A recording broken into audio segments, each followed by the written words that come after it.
Alors, la question de Noé, donc à propos des émeutes du Capitole, est une question que tout le monde se pose. Est-ce qu'il va y avoir des répercussions et à quel niveau on va pouvoir justement punir les responsables de ces émeutes? Ces supporters de Trump ont pénétré dans un bâtiment fédéral.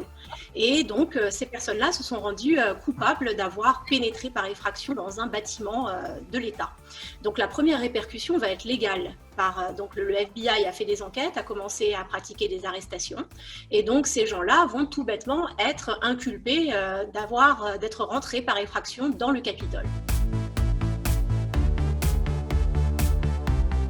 Donc la deuxième répercussion, c'est une répercussion qui va se produire directement sur Donald Trump, puisque Donald Trump, juste avant que ces émeutes ne se produisent, avait appelé ses supporters à justement faire entendre leur voix et à reprendre le pouvoir par la force.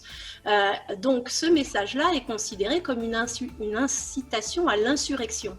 Et une incitation à l'insurrection venant du président de la République aux États-Unis est passible d'une procédure de destitution, donc que l'on appelle la procédure d'impeachment en anglais. Pour que ce procès donne lieu à une inculpation, donc à une destitution, il va falloir que 2/3 du Sénat votent en faveur de la destitution. Alors, le problème qui va se poser, c'est que ces émeutes ont eu lieu à la fin du mandat de Donald Trump.